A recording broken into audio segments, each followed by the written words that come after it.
자, 수업 진행합니다. 평가원 시험지 꺼내시고요.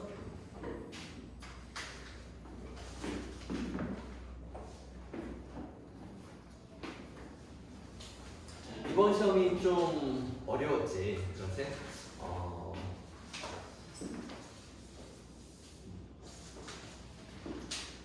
재수종합반에서는 이제 사설 모의고사를 매달 보잖아요. 근데 3월 모의고사, 4월 모의고사, 5월 모의고사 세 번 보고 6월 평가원 이렇게 봤는데 지금 사설 모의고사 수준하고 이 평가원하고 거의 비슷했어.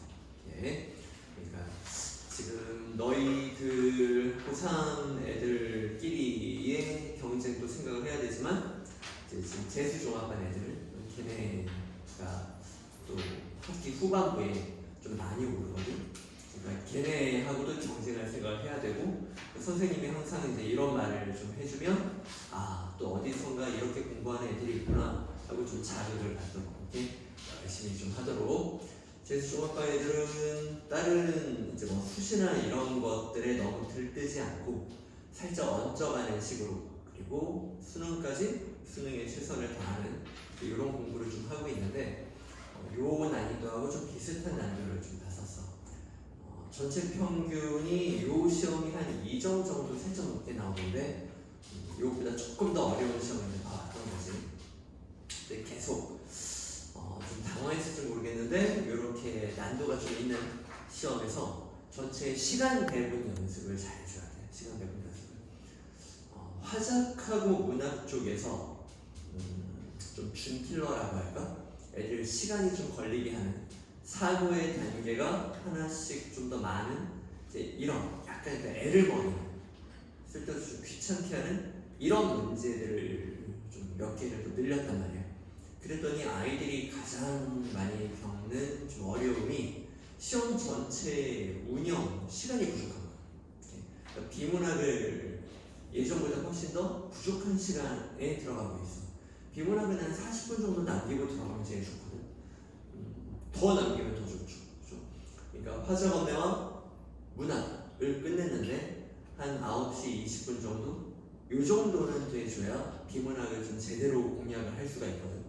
더 짧으면 더 좋고요. 근데 이게 약간 오버가 되면 화작언매 문학을 끝내는데 한 25분, 30분만 이렇게 되면 비문학에서 한 지문은 또는 뭐 글자 수가 많은 보기 문제 이런 것들을 좀 많이 날려야 되는 거지. 이렇게. 그래서 언매 열심히, 화작 열심히, 문학도 비문학 공부를 국어 공부에서 좀 많이 해야 되지만 다른 문학과 선택 과목 이것도 좀 열심히 하기를 바라고요. 선생님이 지금 EBS에서 오답률이 가장 높다고 통계가 나온 이제 15문제를 뽑았는데 여기서 화작에서도 언매에서도 2개씩은 들어가 있어. 네. 나머지는 다 문학과 비문학에서. 문학은 5문제 정도가 애들이 되게 어려워했던 4문제 정도는 정답률이 40-50%. 그리고 한 문제가 34문제 이게 30%대가 나오는 이제 어려운 34문제가. 근데 문학이 조금 더 비문학보다는 여유가 있잖아. 그래서 지금 여러분들 딱 해석하기 시작할 때 쌩쌩할 때 비문학부터 하려고. 나중에 문학을 해서 좀 약간 멘탈이 털린 다음에 비문학을 들어가면 애들이 거의 다 죽을 것 같아. 오케이? 그래서 비문학을 해서 전투력이 쭉 떨어지게 지금 집중력이 그러면 간당간당 할 때 문학은 좀 재밌으니까 오케이? 문학에서 좀 살리는 아니야? 자, 비문학을 먼저 좀 해보도록 할게요. 항상 비문학이 왕중왕입니다. 네. 지금 이제 구성원 선생님, 안준호 선생님들도 비문학 해주고 계시겠지만 선생님이 지금 여기서는 문학을 하지만 재수종합반에서는 비문학 또 주로 하고 있고. 오케이. 어서 오고. 역시나 앞에 독서로는 쉽게 나왔어요. 독서론 쪽은 80대 정답률이 나왔어. 사설 모의고사는 여기 독서론도 어려운 문제를 좀 하나씩 내서 짜증나게 해. 근데 평가원은 첫 질문은 좀 워밍업답게 확실히 좀 쉽게 주고, 선생님이 이제 기본 메인 세 지문이라고 부르는 4번부터 17번까지 세 지문. 첫 번째 질문 7번만 좀 어려웠습니다. 7번만 좀 어려웠어요. 7번만.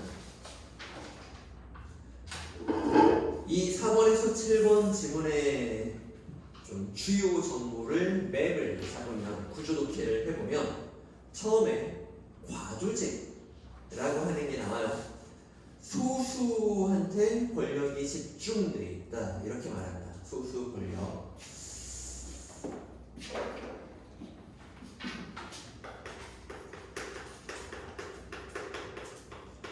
과두제라고 하는 건 소수가 권력을 잡는 거다 이렇게 나오는 거지. 과두제가 한다. 정치에서도 그런 현상이 있지만 기업에서도 있다. 그래서 이 문단 들어가면 이렇게 딱 대조가 되는 그런 맵이 구조가 잡히는 거야. 모든 주주가 경영진을 이루어 상호 협력 관계를 기반으로 기업을 운영하며 의사 결정권도 균등하게 행사하는 경우에 이를 공동체적 경영이라고 한다. 너희 머릿속에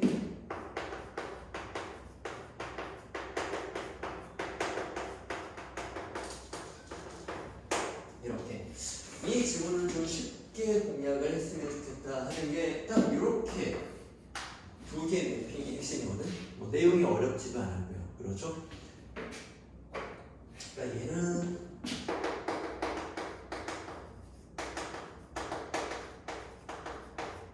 상호 협력을 하고 균등하게 그렇게 권력, 권리 이런 것들이 배분되어 있고, 그렇지? 공동체적이라고 하는 게 모두가 적용을 할 수 있는 이제 이런 시스템이란 말이에요. 되게 좀 평등하게 돼 있는. 얘는 소수한테 몰려있는 이제 이런 상황인 거지. 그래서 이렇게 대조가 되고 있고요. 그 다음 바로 대조가 되면서 과두제적 경영이 규모가 성장하고 커지고 사업이 다양해지면 수직적 경영으로 효율성을 지향하는 과두제적 경영입니다. 얘는 수직적, 이걸 따로 기억하는 사람은 지금 머리를 안 쓰고 있는 거야. 이게 엮여야 돼. 같은 그림이야, 그렇지? 소수가 나머지 사람한테 수직으로 명령을 내리는 거야. 그러니까 얘의 특징은 효율성이 높다는 거지, 그렇지? 소수가 이렇게 딱 권력으로 뭔가를 지시를 내리면 빨리빨리 돌아갈 거 아니야? 다 같이 회의를 해서 결정하자고 하면 일단 좀 오래 걸리잖아, 그렇지? 이제 그래서 여기서 파생되어서 3문단에 안정적이다, 장기적으로 뭔가를 할 수 있다, 과감하고 지속적인, 그러니까 천년만년 해먹는 왕권 같은 걸 떠올리면 딱 좋은 거지. 이런 식으로 이걸 이해하려고 노력을 해야 돼. 그런데 3문단 대체로 주주의 수가 많으면 개별 주주의 결정권은 약하고 소수 경영진이 기업을 장악하는 힘은 크다. 이를 이용하여 정보와 권한이 집중된 소수의 경영진이 사익이 추종하면 다수 주주의 이익이 침해되는 폐해가 나타날 수 있다. 그러니까 부작용을 말하는 거야. 이런 것들은 장점인데, 안정성 이런 것도 장점인데 단점을 말하는 거지. 단점을. 그러니까 사익을 추구하면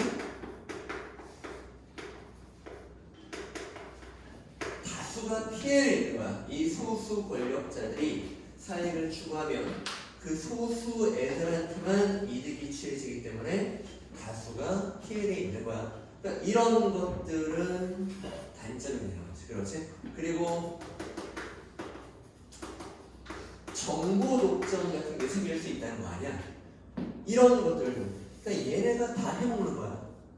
다른 애들한테는 정보를 숨기고. 그러니까 좀 얘네가 부패를 하게 되면 문제가 생길 수 있는 거지. 그러면 독재의 문제점하고 비슷하게 되는 거야. 이렇게. 이게 좀 납득이 됐어야 돼요. 자, 그리고 7번 문제. 이제 이 두 개의 매핑이 되어 있는 상태에서 저 밑에는 이제 이 문제점을 완화하기 위해 스톡 옵션 뭐 이런 게 나오는데 이건 7번 문제 풀이한 다음에 살짝 말을 해줄게요. 스톡 옵션 개념은 기출에도 좀 예전에 나온 적이 있습니다. 그 옵션이라는 개념이 나올 때 좀 나온 적이 있는데 살짝 원리를 좀 말해주고. 그럼 7번을 보자. 7번 보기 독해에서 승패가 갈렸던 것 같아. 보기를 보면 보기 두 번째 줄 끝에 원래 X사의 주주들은 모두 함께 경영진이 되어 중요사항에 대하여 동등한 결정권을 보유했으나, 자, 그러면 너희는 위그래 정보 구조화 여기에서 공동체적 경영이 떠올라야 되는 거지. X사는 이게 먼저였다가 보기 네 번째 줄에 기업이 성장하면서 위그래서 갔던 상황이지. 효율성 증진이라는 특징. 소수의 주주만으로 경영진을 구성하였다. 그럼 너희가 과두제가 떠올라야 하는 게 정상이긴 하거든. 그 다음 줄에서 승패가 갈린 것 같아. 그 다음 줄에서 경영진은 주기적으로 다른 주주들로 교체되어. 그러면 이게 과두제랑 같은 거야, 다른 거야? 다른 거를 인지할 수 있어야 돼. 그렇지? 얘는 소수가 천년만년 해먹는 거잖아. 여기서 이거 뭐지? 소수인데 소수를 돌아가면서 해. 그렇지? 그러니까 어떤 반에 반장 한 명이 있는데 그 반장이 혼자 쭉 하는 게 아니라 돌아가면서 반장을 하는 거야. 그러면 평등한 거잖아. 그렇지? 돌아가면서 하는 거야. 명령을 내릴 때는 효율성을 챙길 수 있지만 공동체적 경영의 장점을 합친 거야. 이런 걸 변증이라고 하죠. 이렇게 좀 상반되어 보일 수 있는 것의 장점을 합쳐서 새로운 장점만 합친 새로운 절충안을 마련해내는 것. 이걸 이제 해겔의 변증이라고 하는데 이런 거 명백히 발전이라고 보고, 변증이라고 하는 게 기출에 나왔던 거 알아? 해겔의 미학할 때도 나왔던 거고 정반합이라고 보통 하는데, 자, 방금 보기에 나온 건 이 두 개의 장점을 합친 거야. 전체 주주는 기업의 경영 상태를 파악할 수 있으며, 자, 그러면 정보 독점이라는 과두제의 단점이 없겠네요. 정보는 다 가지고 있는 거예요. 그리고 경영 이익의 분배와 같은 주요 사항은 전체 주주가 공동으로 의결한다. 짜잘한 것만 소수가 돌아가면서 처리하고 중요한 거는 이렇게 모두 모여서 처리하는 거야. 와, 이거 완전히 합쳐놓은 거네. 그래서 1번 선지 평등성이 강하여, 근데 맞는 겁니다. 정보 격차나 권한 집중 같은 폐해를 보이지 않게 수습을 해놨죠. 그래서 1번이 맞는 것. 이게 지금 올해 수험생 중에 35%밖에 못 맞힌 선지야. 자, 기회입니다. 자, 올해 대수하지 말고 올해 끝내야 돼. 오케이? 올해 이 정도 사고만 할 수 있으면 제낄 수 있다는 거야. 어렵지 않아. 1번을 고른 애들이 35%, 3번 선지를 고른 애들이 오답률이 10%만 돼도 애들을 되게 많이 낚은 선지거든. 그런데 3번 선지를 고른 애들이 무려 29%, 30%일 거야. 3번 한번 볼게. A가 뭐야? A가 뭐래? 최근 치열해진 경쟁에 대응하려면, 그러니까 A는 지금 이대로 가면 안 된다라는 입장이야. 경영진의 구성원을 변동시키지 않고 달라졌지. 지금 X사가 하고 있는 건 소수가 돌아가면서 하니까 경영진이 계속 변하는 거야. 중요한 건 공동체적으로 결정하기도 하고, 근데 A는 경영진의 구성원을 변동시키지 않고 경영 결정권도 경영진이 전적으로 행사하도록 하는 게 좋겠습니다. A는 과두제로 바꿔야 험난한 지금 상황을 헤쳐나갈 수 있다. 원조 과두제로 바꾸자. 이렇게 말을 하는 겁니다. 이렇게. 그럼 29%가 골랐다는 3번 선지. 현행대로 유지하여야, 이건 무슨 대지야? 바꾸자며. 바꾸자는데 왜 유지하여야가 맞겠어? 그렇지? 그래서 땡. 5번 고른 애들도 17% 정도가 돼. A와 B는 현재 X사가 경험과 전문성을 바탕으로 안정적인 과도제 경영을 하고 있다는 전제에서 논의를 한다. 근데 B는 뭐 오케이 할 수도 있을 것 같아. 왜냐면 B는 시장 점유율도 잘 유지되고 있고 뭐 우리 전문성도 탁월하고 그냥 공동체적 경영으로 이렇게 하면 될 것 같은데 소수가 힘을 부릴 필요가 없을 것 같은데 그러니까 B는 대단히 낙관적이에요. 그렇죠? 지금 우리 잘하고 있고 위기도 없을 것 같고 그냥 뭘 효율을 좀 따져서 소수가 경영을 하는 그런 거 말고 그냥 공동체적으로 합시다 이렇게 말해요. 그러면은 B는 현재 상황을 안정적으로 보고 있다라는 말이 딱 시험 때 세척할 때 그럴 수도 있지라고 할 수는 있을 것 같아. 그런데 A는 그와야 되지 않냐? A는 처음 들어갈 때 최근 치열해진 경쟁에 대응하려면 이대로는 안 돼라는 거잖아. 근데 현재를 안정적인 상태로 본다는 건 모순되잖아. 그렇지? 그래서 5번 선지를 볼 때 최소한 A는 빡 긋고 넘어갔어야 되는 거지. 그렇지? 7번에서 질문? 그럼 이전 상태는 과도제 경영이라고 할 수 있는 거예요? 보기? 아니 과도제 변형이라고 해야 돼. 이건 오리지널 과도제가 아니죠. 오케이? 대조가 중요한 상황에서는 공동체적 경영을 한다고요. 다 같이 의사결정한다고 했으니까 중요하지 않은 것만 소수애가 돌아가면서 처리하는 거고 오히려 중요한 상황에서는 그리고 정보를 공유한다는 점에서는 공동체적 성향이 더 강해요. 그러니까 변증적인 제3의 안인데 두 개의 장점을 합쳐놓은 거라고 볼 수 있어. 그런데 중요한 점에서는 공동체적 경영의 성격이 더 강한 그런 거라고 볼 수 있지. 딱 거기 공자 한 보기 5번째 줄에서 이거 과도제가 아니었네? 이거에서 실패하는 거였어. 오케이. 구성 선생님들 이제 공통점 차이점 뭐 이런 거 강조하실 거야. 네, 정보 분류의 기본. 그리고 스톡옵션 개념 뭔 말인지 알겠어? 스톡옵션 개념. 그러니까 여기에서 연결돼 나오죠. 그러니까 이 소수 권력자들이 정보도 독점했고 욕심도 있을 거 아니야? 그러니까 사익을 추구해서 자기 이익만 개인적인 이익만 추구하다 보면 다수한테 피해를 준다. 이게 무슨 말이냐면 원래 회사가 크고 잘 돼야 그 회사에 투자한 주주들은 그 회사의 소유주라고 봐야 되거든. 주식과 채권은 좀 달라. 그 회사의 주식의 일부를 가지고 있다는 건 만약 내가 그 회사에서 총 발행한 주식의 1%를 가지고 있다. 그럼 난 1% 소유주인 거야. 그 회사 순수익의 1%가 나한테 배당이 돼. 오케이? 내가 10% 주식을 가지고 있다. 그럼 나는 10% 소유주인 거야. 오케이? 그러니까 그 회사가 잘 되면 나도 잘 돼. 10%.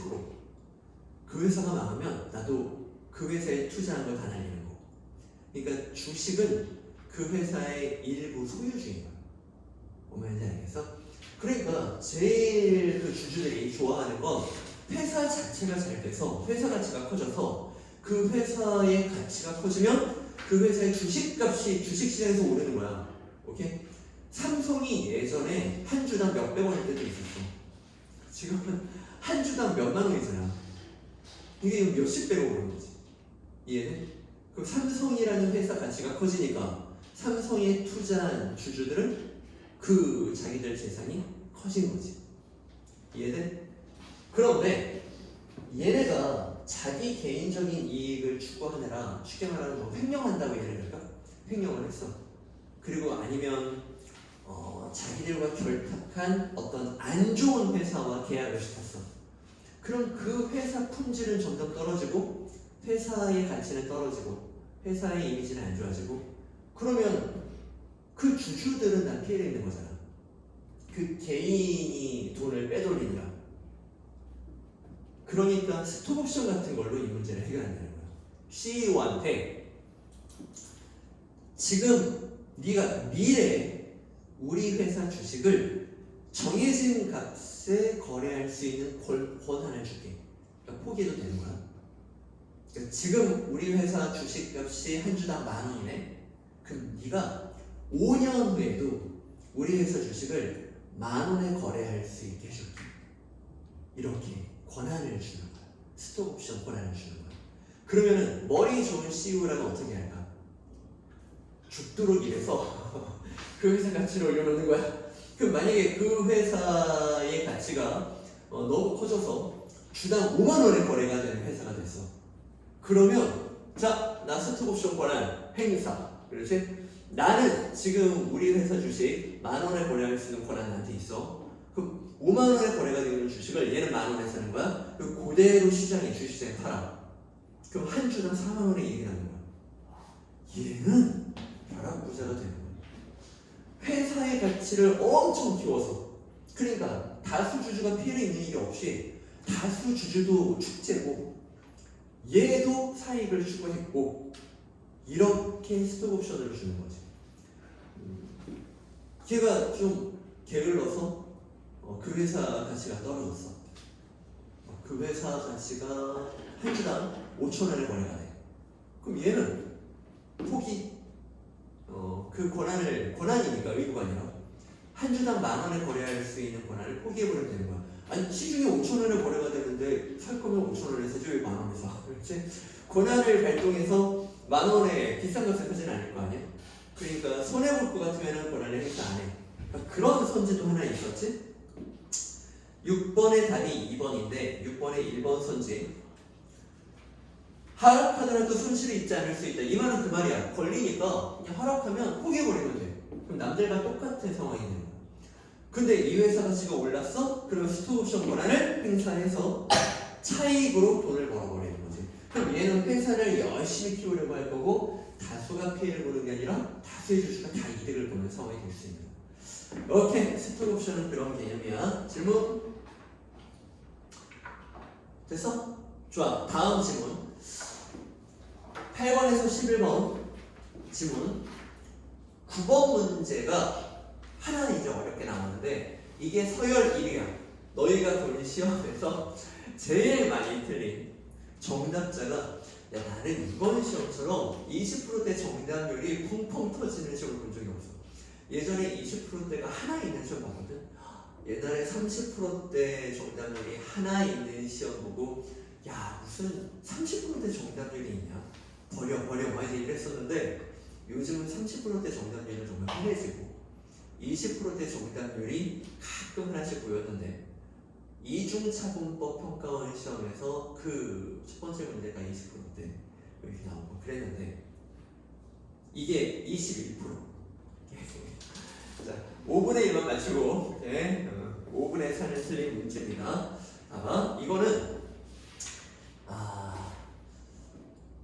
너희들 비문학도 배울 때 구조독해 같은 것도 선생님들만 가르치면 그 글의 구조화도 배워야 되지만 스키마라고 하는 개념이 있어. 교육학 기본 개념인데 스키마가 뭔지 알아? 평가원에서 독서론 할 때 이런 개념들을 종종 말하는데 스키마가 뭐냐면 새로운 지식을 받아들일 때 도움이 되는 구조화된 지식을 말해. 니네 머릿속에 구조화된 지식. 어떤 개념어일 수도 있고 구조에 대한 지식일 수도 있고 아니면 원자의 기본 구조, 결합 원리 이런 거를 좀 들어보면 그쪽 지문을 읽을 때 정말 유리해. 그러니까 과탐하는 애들이 과학기술 지문에 문과 애들이 버벅거리는데 쉬웠는데 이런 현상이 발생해요. 그리고 윤사하는 애들이 이과 애들은 세상에서 본 글 중에 제일 어려워서 이러는데 할만하지 않았어? 이제 이렇게 되는 일들이 벌어져. 오케이? 그게 스키마라는 것 때문에 그렇거든. 이해돼? 그러니까 구조독해가 제일 중요하지만 이런저런 기본적인 지식 있잖아. 평가원 계속 말해. 고등학교 필수 지식을 쌓았으면 풀 수 있게 됐다라는 말 계속해. 그러니까 그게 필수 스키마를 말하는 거거든. 오케이? 그건 좀 알아두면 좋겠어. 자, 원자의 구조 같은 것도 좀 공부를 해뒀으면 좋겠는데 그 원자에 핵이 있고 그 주변에 궤도전자가 있고 그 궤도전자에 올해 EBS 수특에서도 이거 다뤘어. EBS 수특 제일 끝쯤은 봤어? 옥텟 규칙? 스트 비문화 풀었니? 해둬야 돼. 알겠어? 해둬야 된다고. 오케이? 계속만에서는 이런 거 다 가르치고 있어. 오케이? 해둬야 돼. 원자의 그 태양 주변에 그 금성, 풀성 이렇게 돌잖아. 행성이. 그것처럼 원자의 주변에도 전자들이 궤도에 따라 1궤도, 2궤도에 이렇게 전자들이 공전을 하고 있거든. 그런데 이제 그 궤도에 들어갈 수 있는 전자의 개수가 정해져 있는데 그 전자의 의자수, 자리수 이게 가득 차거나 아니면 최외곽에 8개, 지금 여기도 말하고 수특에도 말하고 8개 대략 화학을 전문적으로 하는 애들은 각 궤도마다 적절한 들어갈 수 있는 전자 개수까지 계산하는 식이 있어. 근데 국어는 그 정도까지는 안 하고 지금 대략 말하는 데만 최외곽에 8개 정도가 전자가 있을 때 안정이 돼. 그럼 만약에 최외곽에 한두 개 전자밖에 없는 그런 전자, 어떤 원자가 있다고 해봐. 그럼 얘는 7개의 전자를 받아들이거나 아니면 1개의 전자를 버리거나. 뭐가 쉬울 거 아니야? 7개를 찾아오는 게 쉬울까? 1개를 버리는 게 쉬울까? 1개를 버리는 게 쉽지. 툭하면 1개를 버리는 애들, 걔네가 금속이에요. 금속의 자유전자가 가득해서 전류가 잘 통하는 이유가 금속은 최외곽에 전자가 보통 한두 개가 남아. 그리고 비금속이라는 애들은 최외곽에 전자가 한 7개, 6개 있는 거야. 그럼 8개에서 한두 개 부족하잖아. 한두 개가 부족해. 그러니까 그걸 좀 채우고 싶은 거야. 이게 수특에 다 좀 기본적으로 있는 내용들이야. 자, 그런데 지금 얘가 말하는 에틸렌이라는 구조가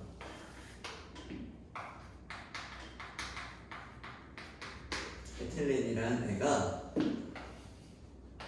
탄소인데 에틸렌 중심에 탄소 2개가 있다고 말하고 있어. 그리고 얘네가 전자 하나씩을 내놔서 서로 각각 전자 하나씩을 내놔서 이거 2개를 공유하는 결합. 요게 이 한 쌍이 연결되는 게 단일 결합이라고 말하고 있어. 단일 결합이라고 말하고 있어. 그리고 요런 게 하나 더 있다. 그렇지? 이중 결합 이렇게 되는 거야.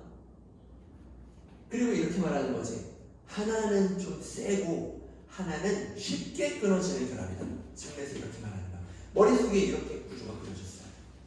그리고 각각의 탄소가 수소 2개와 단일 결합을 하고 있다. 이렇게 말하니까 너희들 머릿속에서는 이렇게 그려졌어야 돼요. 이해되니? 오케이. 그런데 하나, 둘, 셋, 넷. 4문단 에틸렌의 중합에는 하고 시작하는 단락이 있거든. 여러 방법이 있는데 그 중에 하나는 과산화물 개시제라는 게 있다는 거야. 과산화물 개시제. 자, 선생님도 처음 보는 거야. 우리가 화학자인지 도는 시험은 아니니까 그냥 따라가면 돼. 과산화물 개시제라는 게 있는데 걔가 뭔 짓을 하냐면 이 둘 중에 약한 게 있다면 약한 거를 툭 끊는다는 거야. 그리고 둘 중에 한쪽 전자에 걔가 달라붙는다는 거지. 이쪽에 과산화물 개시제가 달라붙어버린다는 거야. 이렇게 읽은 그대로 머릿속에 장면화가 이루어져야 돼. 머릿속에 그려져야 돼. 머릿속에 장면화가 그려지는 능력을 이용해야 돼. 우리 뇌는 컴퓨터도 그래픽 쪽이 되게 중요하고 그래픽 쪽을 담당하는 그런 연산장치가 따로 있잖아. 우리 뇌에도 그렇거든. 우리 뇌도 시각적인 장면을 처리하는 뇌 부분이 따로 활성화되어 있기 때문에 이걸 적극적으로 이용해야 돼. 머릿속으로 그려내야 되는 거야. 장면을 해야 되는 거야.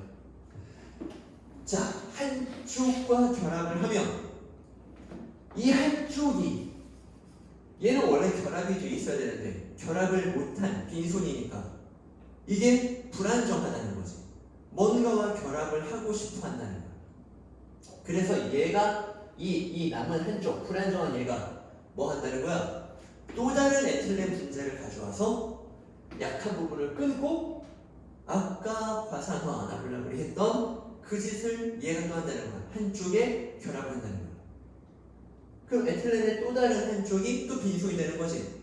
그럼 얘가 또 다른 에틸렌 분자를 가져와서 또 이 짓을 한다는 거야. 그러니까 화학을 또 이렇게 상상하면 되지만 화학을 좀 제대로 기본기가 있는 애들은 이제 이런 식으로 머릿속에 생각을 하겠지. 이렇게 각각의 전자성을 내놔서 결합한 요 단일 결합 하나는 남아있는 거고 여기가 끊어진 거고 여기 수소 단일 결합은 원래 있었고 여기가 툭 끊어진 다음에 이쪽 손에는 화산화 나블라블 얘가 결합해 있는 거야. 여기 마감 처리가 된 거야. 그런데 반대쪽 얘가 선 하나가 낳게 되잖아.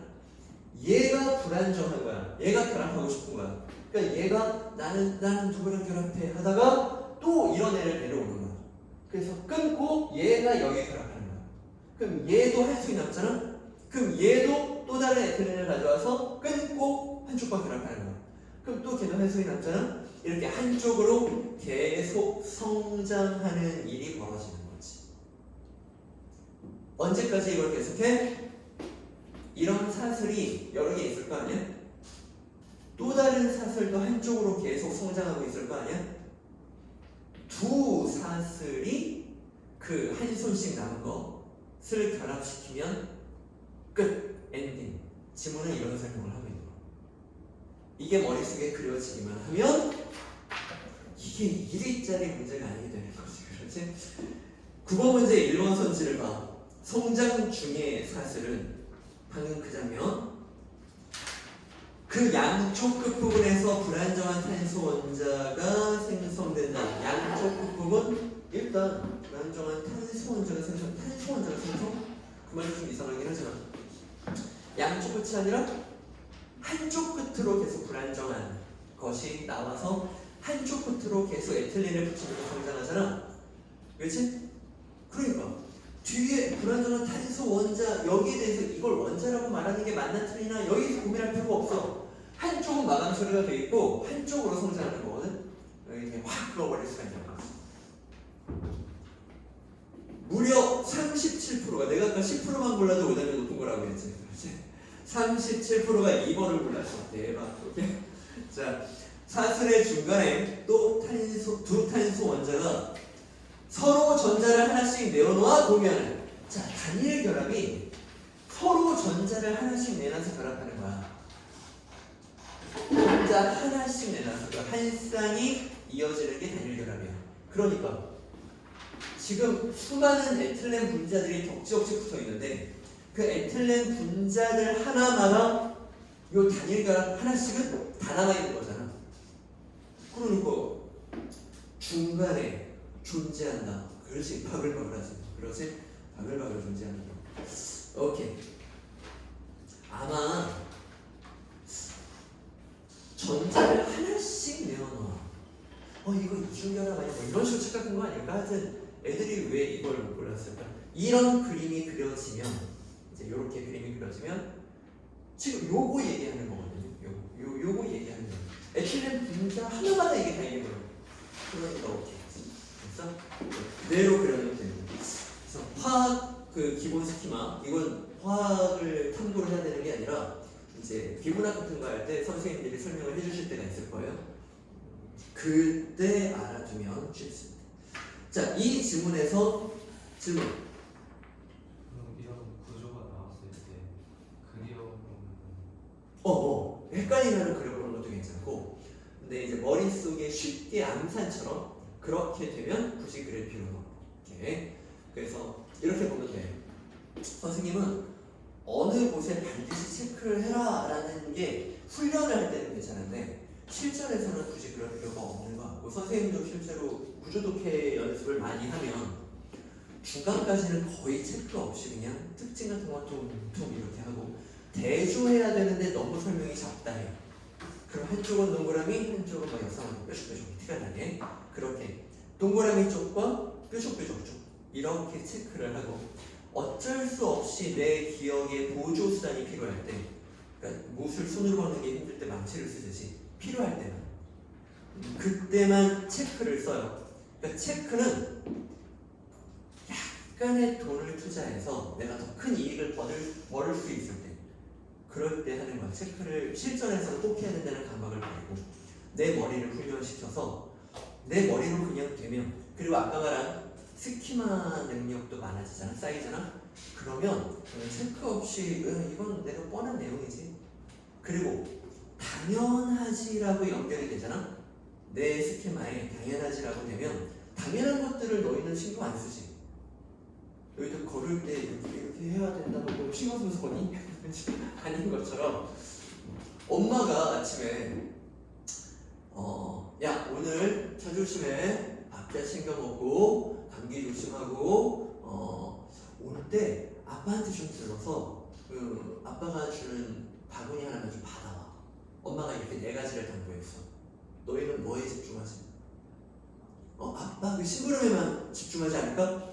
나머지 차 조심해로 엄마가 맞는 말씀 하셨는데 왜 신경 안 써? 뻔하네. 당연한 거지. 나는 항상 그러고 다니는 게 습관화되어 있거든. 이해는?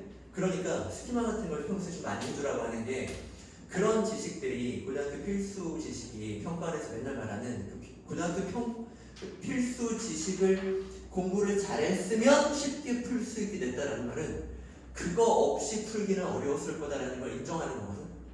그러니까 너희가 그걸 공부했을 거라는 전제 하에 문제를 출제했다는 고백이기도 하고 평가원에서 발표한 그 글의 그런 공부의 방향성도 나와 있고 그러니까 평소에 그런 걸 많이 해뒀을 때 나한테 당연한 것들 있잖아. 당연하다 싶은 것들은 기억하려고 노력할 필요가 없는 거지. 근데 이거 낯설다. 이거 내가 기억할 자신이 없다. 그러면 체크의 도움을 그 부분에서만 좀 받는 거야. 그런데 체크로 수습이 안 될 때가 있어. 구조가 복잡하고 비타민 K 지문처럼 과정이 막 나오는데 그 과정이 선형적인 과정이 아니라 여기에 이거 들어가고 이거 들어가고 무슨 에틸 들어가고 이거 들어가 덕지덕지 수습이 안 되겠어. 또 소설이 인물 관계 놓치면 끝장이잖아. 인물 관계가 복잡하게 나올 때가 있어. 그럼 인물 관계 옆에다 이렇게 잠깐 정리하는 그 관계도를 그리는 15초, 20초를 아끼다가 2분, 3분을 날릴 수가 있단 말이지. 그런데도 틀릴 수가 있어. 오케이? 그러니까 메모는 좀 더 과한 투자예요. 그러니까 꼭 필요하고 복잡할 때 그때는 메모를 해도 되죠. 그러니까 메모가 너무 근데 많으면 안 돼요. 오케이? 그러면 돈을 너무 펑펑 쓰는 거야. 시간이 부족할 수밖에 없어. 오케이? 오케이. 평소에 그 준비를 잘 해두면 돼요. 좋아. 그러면 12번에서 17번 너희가 이제 올해 수험생들이 가장 고생했던 이걸 한번 보도록 하자. 오늘의 메인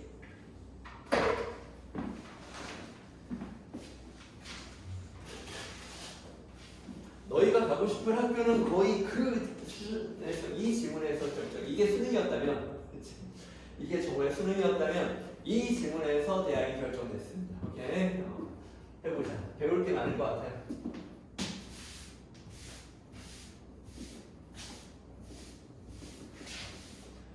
선생님이 문학할 때도 꼭 외워도라고 하는 걸 외워도 오케이? 비문학 스키마보다는 훨씬 적지만 내가 문학을 가르칠 때 이거 알아주는 게 좋아. 이렇게 하는 것들 알아두면 정말 도움이 많이 됩니다. 오케이? 스키마 얘기가 나왔으니까 내가 이렇게 좀 해볼까? 내가 기초적인 몇 개를 말한 다음에 이게 머릿속에 있을 때 평가에서 말하는 고등학교 기초 상식이 있는 애들이 이 지문이 어떻게 보이나. 오케이? 정말 심플하게 보이거든요. 그걸 한번 해볼까? 자, 오늘 수업에서 요 지문 해석만 좀 잘 따라오면 앞에 거 잊어도 이것만 잘해서 좋겠다. 객관과 주관이란 말부터 해볼까?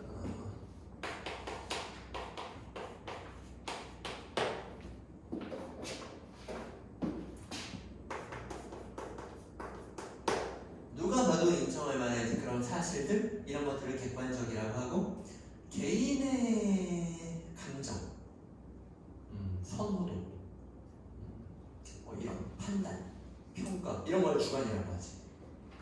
그래서 사실이냐 의견이냐 구분하며 읽고 있다. 화자기도 좀 잘 나와요.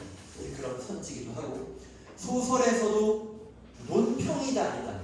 이게 주관이냐 서술자의 주관이냐 아니냐 이걸 물어보는 거잖아. 그러니까 되게 교육에서 중요한 발상이에요. 인간 뇌에서 중요한 발상입니다. 자, 여기 칠판에서 녹색 파장이 나오고 있다. 객관이야 주관이야? 객관이지. 칠판은 네모난 모양이다. 객관이야 주관이야? 객관이지. 나 이 칠판 좋아. 이건 주관이에요. 그렇죠? 오케이. 이건 주관입니다. 영희가 키가 한 155에 몸무게가 57kg. 자, 객관이야 주관이야? 그냥 객관이에요. 오케이? 나 영희 좋아. 이건 영희 예뻐. 주관. 그렇지? 옆에서 난 저렇게 너무 이영우처럼 생긴 타입 별로. 나는 그냥 표정이 좀 이렇게 선한 그런 사람이 난 더 좋아. 난 영희는 내 취향 아니야. 이것도 주관이지. 그렇지? 영희 되게 착해. 아니야. 난 별로 약간 되게 좀 되게 가식 떠는 것 같아. 막 이렇게. 아니 난 되게 착하게 보이던데? 이건 주관. 오케이? 이건 주관. 여러분은 좀 이따 할 A형의 발상이 좀 더 가까운, 그래서 아까 말한 당연하지 상식적인 그런 반응이 되는 케이스인 거야. 오케이? 이렇게 내 상식으로 당연하지가 되면 그 부분은 돕기가 쉬운 거지. 그러니까 뭔가 많이 알아주는 게 좋아. 특히 철학은 발상을 많이 알아주는 게 좋아. 발상을 많이 알아주는 게 좋아. 근데 제종과애들은 얼마 전에 이런 발상도 좀 봐요. 그 수특의 연계니까 수특에도 이런 질문이 있을 텐데 자연주의 윤리학. 그러니까 봐봐. 금속에 실험을 했더니 전류가 잘 통하더라고. 173번째 금속을 실험하고 있는데 173번 모두 전류가 잘 통하는 거야. 금속은 전기를 잘 통하게 하는 물질이다. 이거 객관이야 주관이야? 객관이지. 그렇지? 이렇게 구체적인 경험 사례에서 법칙을 뽑는 거, 이거는 귀납 추론이라고 해요. 혹시 법칙을 적용하는 추론은 뭐라고 하는지 알아요? 영역. 그렇죠. 오케이? 덧셈을 배웠어.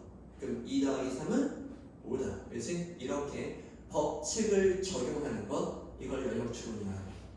그 추론이라고 하는 건 논리 전개잖아. 그 논리 전개는 주관성이 강한 거겠어? 객관성이 강한 거겠어? 논리 전개. 수학은 주관적인 거야, 객관적인 거야? 과학은 주관적인 객관적인 거야? 그렇지. 오케이? 덧셈이라는 걸 배웠어. 2 더하기 3은 5. 이게 풀어보래. 주관이야, 객관이야? 객관적인 거지. 누가 봐도 5라고 증명이 돼야 되는 거지. 그렇지? 금속의 전기가 잘 통한다 라는 걸 하려면 한 번 해보면 안 되고 100번은 넘게 해본 다음에 모든 금속은 전류가 잘 통하는 것 같다. 이렇게 연역과 기납의 특징을 또 비문학 선생님한테 배웠는지 나중에 배웠는지 할 거야. 그것도 해볼까? 논리 전개, 추론이라고 하는 거 대표적으로 연역 기납이 있어.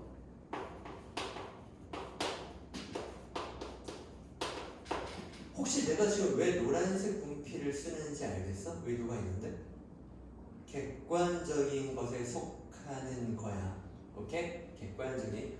논리를 전개한다는 걸 그냥 주관적으로, 오케이? 그렇게 말하는 건 그건 논리라고 하는 게 아니라 취향이라고 하는 거지. 오케이? 뭔지 알겠어? 연역이라고 하는 거는 법칙을, 일반적인 법칙을 적용하는 걸 말해. 그러니까 얘는 그 법칙의 적용 과정을 중시하는 거야. 그게 논리적으로 맞으면 돼.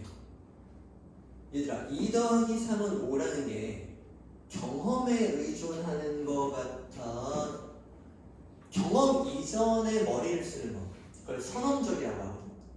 선언적 이성에 의존하는 것 같아. 선언적 이성에 의존하는 것.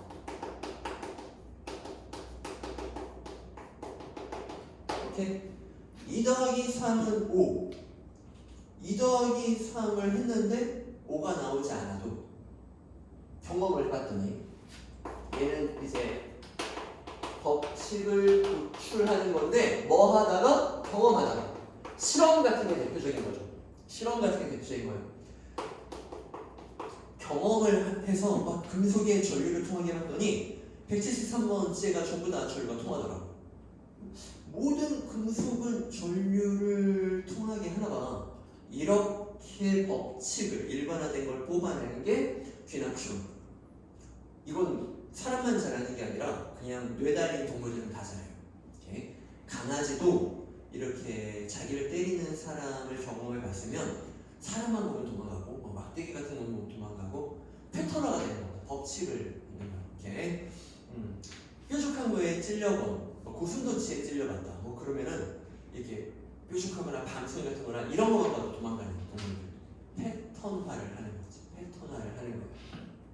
오케이? 경험에서 뽑는 거. 근데 이거의 약점이 이제 예외의 사례가 하나만 나와도 깨진다는 거 아니야? 그래도 개연성이라는 걸 높이기 위해 최선을 다합니다. 그래서 가능한 한 객관적으로 만들려고 하지. 그런데 2 더하기 3은 5라는 걸 물 2리터와 물 3리터를 합쳐봤는데 4.9리터가 나왔어. 그럼 우리는 그 다음부터 2 더하기 3은 4.9라고 하니 2 더하기 3은 5인데 어디 물이 새나? 이러니 전자니 후자니? 후자지. 그렇지? 그러니까 경험을 해볼 수는 있지만 경험에 의존하지 않아. 이건 머릿속 계산, 그 논리 과정에 우리의 이성을 믿는 거야. 그러니까 이런 수학자가 좋아하는, 이건 이제 과학자들이 보통 좋아하지. 네? 실험해봐서 패턴을 잡는 거. 수학자들이 좋아하는 걸 이거 선언적 이성이라고 하지. 알겠어? 그래서 얘는 그 어떤 분석된 항들의 맞물림에 신경을 좀 많이 쓰는 거야. 그래서 연역추론의 대표가 산단도법이거든. 초등학교 때부터 배우는 것입니다. 오케이? 초등학교 때부터. 얘는 전제 자체가 법칙으로 시작하는 거예요. 공식을 가지고 말하는 거예요. 비문학 보기의 90%가 연역추론입니다. 지문에 뭔가 법칙을 말하고 보기에 적용해봐. 이렇게 되는 거지. 그렇지? 어떤 원리를 설명하고 자 그럼 A 회사, B 회사가 그런 상황이야. 계산해봐. 이렇게 시키는 거. 이게 연역추론인 거죠. 알겠어? 그래서 전제가 사람한테는 죽는다라는 속성이 있어. 오케이? 이런 속성이 내포되어 있어. 오케이? 사람은 죽는 존재야. 이렇게 말을 해. 그리고 이런 조건문이 있을 때 앞에 있는 항을 전건이라고 해요. 오케이? 다 가르쳐야 돼. 그런 내용들. 그러니까 이 지문을 이런 걸 배우고 보는 애들은 얼마나 쉬웠겠어. 그렇지? 전건 부정의 오류, 후건 공정의 오류 이런 것도 나중에 배우게 될 건데 지금 전건 공정이라고 하는 건 선생님 저 전건 공정 아직은 안 배웠습니다. 아직 안 배웠습니다. 나중에 배울 거고 너희들 기출은 좀 풀어봐야 되는 거 알지? 기출은 풀어봐야 돼. 고전역학 지문 기억해? 양자 컴퓨터, 거짓말쟁이 문장, LP 그 기출에 이미 전건 긍정이라는 그런 개념이 출제가 됐어. 이미 수리 나왔어. 이렇게 평가에서 건드렸던 거. 전건 긍정은 대단한 게 아니라 사람이면 죽는다. 이 초등학생도 배우는 이 조건문의 형태. 여기에서 앞에 항을 전건이라고 하잖아. 전건 긍정이라는 건 이 공식 그대로 하라는 거야.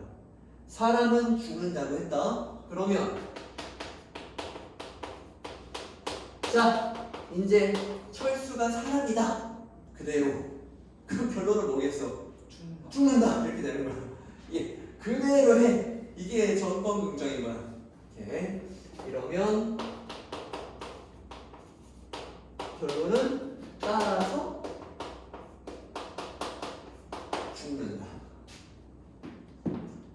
이렇게 되는 거지. 알겠니? 이건 논리의 맞물림으로 전개를 하는 거지. 그러니까 이런 것들은 그냥 눈 감고 수학자들이 책상에 앉아서 이렇게 계산만 해도 나오는 거야. 우리 논리가 타당한데 이게 맞물림이 딱 맞는데 이건 선언적 이성으로 이렇게 가는 이런 걸 좋아하는 애들을 합리주의라고 하지. 이성을 중시하는 거. 됐어? 지금 여기서 말하는 이 것들이 다 노란색에 해당되는 그런 말들인 거야. 오케이? 객관적인 것들인 거야. 이해는? 그리고 하나만 더. 이건 좀 알아두면 좋을 논리. A니까 B. 훈련되지 않은 학생들이 날것의 머리로 공부를 할 때 선생님 A가 위 지문에 A가 있어. 그 선지에 B가 있어. 근데 A니까 B잖아요. 이렇게 말하면서 마치 A가 되면 B가 되는 게 당연하다는 것처럼 A니까 B. 마치 A와 B를 이퀄인 것처럼 생각하는 경우가 많아. 근데 A니까 B라고 하는 순간 A는 전제고 전제는 근거, 이유, 원인 같은 걸 좀 다 포괄한다고 봅니다. 앞에 제시되는 말. B는 결론이잖아. 전제와 결론이라고 하는 순간 그건 같은 말이야, 다른 말이야? 다른 말인 거지. 이퀄은 아니지. 이해돼? 자, 그런 공식이 나오는 것 중에 대표적인 게 포함관계가 있을 때. 포함관계가 저기 이따가 필기할 게 있으니까 좀 좁아도 여기다 적을게. 공간에 아껴 써야겠다. 그치? 네. 자, 상이 사람 남자라고 할까? 사람 남자. 사람은 내가 상위 개념이라는 것 대신 예를 든 거고 남자는 하위 개념의 예를 든 거야. 벤다이어그램은 이런 식으로 그려지지 않을까? 오케이? 질문. 사람 상위 개념의 속성이 하위 개념보다 많아 적어? 적어. 혹시 머릿속에 많다 이렇게 떠올리는 사람은 아마 벤다이어그램이 크니까 속성도 많겠지. 그냥 이렇게 뭉뚱그려버려. 느낌으로 풀어버린 거야. 오케이? 속성이란 말을 정확히 인지하지 못한 거야. 오케이? 속성이란 말은 조건, 내포라고 하는데 사람이라는 속성밖에 없어. 남자라는 속성은 아직 없어. 그러니까 벤다이어그램이 큰 거야. 오케이? 선생님 저 결혼 상대로 사람이면 돼요. 이렇게 말하잖아. 전 지구인이 벤다이어그램에 들어오는 거야. 오케이? 근데 저는 사람에서 그냥 사람이면 안 되고요. 조건 추가. 저는 꼭 남자긴 해야 돼요. 저는 이성애자입니다. 저는 여자여야 돼요. 뭐 이렇게 말하잖아. 이제 그러면 전 지구인의 반으로 줄어드는 거지. 거기에서 저는 한국 사람이랑 결혼했으면 좋겠어요. 아직 외국 문화를 좀 받아들일 준비가 안 돼 있어서 뭐 이렇게 하면 또 확 줄어드는 거고. 키가 몇인 남자, 그렇지? 키가 몇인 여자, 뭐 성격이 어떤 사람. 조건이 붙을수록 까다로워지니까 내포가 많아지니까 조건, 속성, 내포. 논리학에서는 속성을 조건, 내포라고 해요. 벤다이어그램은 외연, 범주 이런 말을 쓰죠. 아예 내가 지금 하는 말이 지문으로 나오기도 해요. 어떤 애들은 시간 엄청 잡아먹고 쌍망하는 지문이고 어떤 애들은 날로 먹는 지문이고요. 고등학교 기본 스키마니까요. 알겠어요? 그렇게 되는 거예요. 자, 그러면 지금 어떤 말을 하고 싶냐면 남자는 사람이란 속성을 이미 가지고 있어. 사람이란 조건에 남자란 조건이 추가가 됐기 때문에 좁아진 거야. 그러니까 남자 속에는 사람, 동물, 생물, 상위 속성은 이미 안에 다 들어있는 거야. 이해되니? 자, 그러면 이제 어떤 논리가 되냐면 남자니까 사람이다 라는 말은 맞아 틀려? 맞는 말이 되는 거야. 오케이? 언제나 맞는 말이 되는 거야. 그러니까 이건 좋으니까야. 좋은 논리 전개지. 그런데 사람이니까 남자다 이 말은 어때? 이건 아닌 거야. 이거는 나쁜 논리인 거야. 니까라고 말한다고 해서 다 맞는 게 아니라 뭔 말인지 알겠어? 이건 어때? 사람이니까 남자일 수 있다. 가능성이야. 이건 괜찮지. 그러니까 선지가 뭐뭐다와 뭐뭐일 수 있다라는 건 논리의 벤더그램 자체가 달라. 이해돼? 그리고 너희들 대우라고 배운 거 있지? 사람 아니 니까도 괜찮고 면도 괜찮고 다 논리정이야. 사람 아니면 남자 아니다. 이건 어때? 괜찮지. 그렇지? 오케이? 그리고 문학 같은 거 할 때 되게 조심해야 되는 거. 남자니까 힘이 세다. 어때? 남자는 다 힘이 세. 힘이 약한 남자도 있어. 힘이 약한 남자도 있을 수 있지. 남자라고만 지문에서 읽었는데 힘이 세다 약하다라는 성질가 나왔으면 그럼 따로 확인해야 되는 정보지. 남자라는 게 머릿속에 떠올랐다고 맞겠지 이렇게 말하면 이게 논리가 꽝인 거야. 뭔 말인지 알겠어? 이런 거 안 돼. 알겠어? 니까라고 연결한다고 무조건 맞는 거?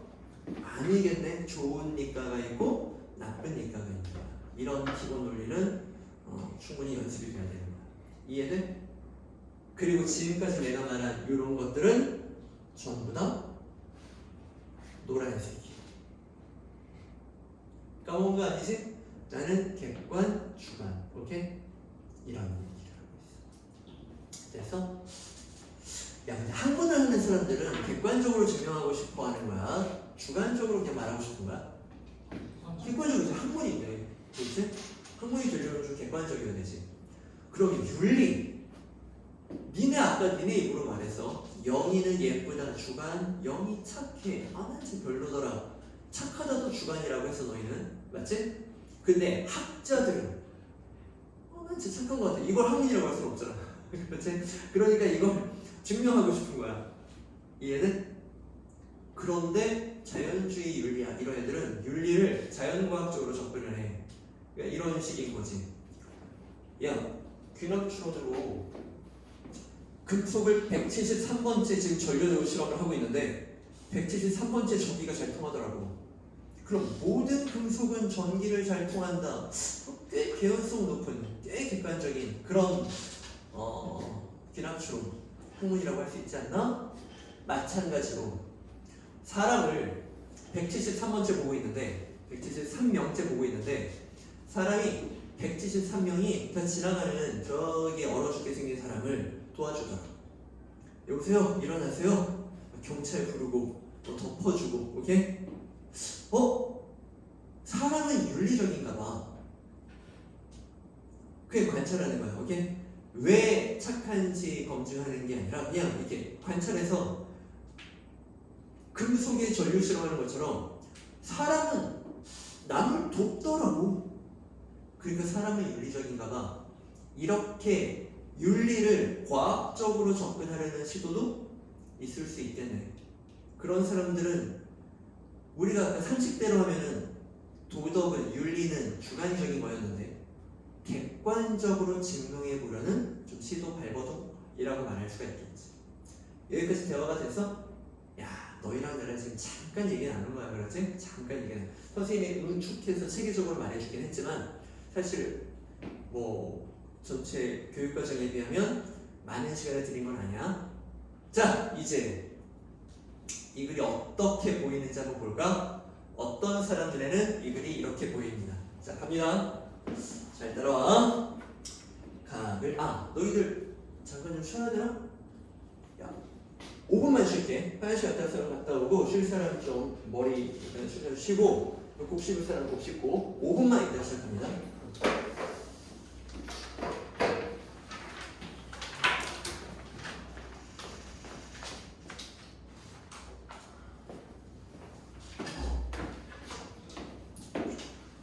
자 12에서 17번 지문 해볼게요. 여기에 대한 지식이 조금 있는 상태로 들어와야 이걸 읽을 수 있는 좀 자격이랄까 이런 게 있는 거고 아 그리고 콰인 포퍼 나왔던 지문 혹시 기억해요? 콰인의 총체주의 기출에 나왔던 거기 보면은 또 이런 내용들이 사실 연결이 되는데 거기에서 이렇게 사람은 죽는 존재다 이렇게 속성을 근데 사람이야 그럼 죽겠지 이런 식의 속성을 부여해서 범주를 잡아 속성을 부여하는 명제를 정원명제 이렇게 말을 하는데 요소를 분석해서 이 맞물림을 보는 거잖아. 이 맞물림을 이렇게 선언적 이성으로 쓰는 그런 것들을 분석명제, 분석적이라고 말하고 이건 감각 경험을 막 해서 거기서 법칙을 뽑는 거라고 했잖아. 그러니까 쉽게 말하면 일반화를 하는 거예요. 증거가 부족한 상태에서 일반화를 하는 그런 오류를 성급한 일반화의 오류 뭐 이렇게 말하기도 하고 그래서 이런 귀납의 방법을 종합명제다 이렇게 말합니다. 이것도 기출에서 이미 다뤘던 그해 수능에서는 콰인 포퍼 지문이 제일 어려워서 이제 애들이 그 지문을 어떻게 읽느냐에 따라 학교가 또 갈렸는데 그렇게 일단 설명한 적이 있습니다. 그래서 자 이제 너희가 필요한 기출도 다 풀었고 필요한 고등학교 교육과정에 있는 지식도 어느 정도는 다 배웠고 이 상태로 12에서 17번 들어가 볼게. 간다. 전통적인 윤리학의 주요 주제는 선, 올바름 같은 도덕 용어에 대한 그렇지 선, 올바름, 옳다, 나쁘다 뭐 이렇게 착하다 뭐 이런 게 도덕 용어잖아요. 거기에 대한 해명을 바탕으로 무엇이 옳고 그른지를 판정하는 객관적 근거를 찾는 것이다. 네, 전통적인 윤리학은 윤리를 객관적인 것으로 접근하려고 했대요. 학문이면 그럴 수 있겠죠. 그러나 윤리학은 오랫동안 그에 대한 만족스러운 답을 내놓지 못했다. 그렇게 성공적이진 않았대. 이러한 상황에서 에이어는 도덕적으로 옳고 그름에 관한 문장인 도덕 문장이 진리에 적합한지, 즉 같은 말, 참 또는 거짓 이런 얘기가 아니야 이렇게 말했다는 거죠. 그렇죠? 1문단 읽고 너희 머릿속에는 대략 이런 식의 구조와 도덕에 사용되는 용어 옳다, 그르다, 나쁘다, 뭐 좋다 이런 용어들 전통적인 학자들은 객관적 근거를 찾아보려고 했다는 겁니다. 진리에 적합한지에 대한 판단을 할 수 있는지, 그렇지? 참 거짓을 따질 수 있는지 이런 식으로 접근하려는 사람들이 있었고 근데 에이어라는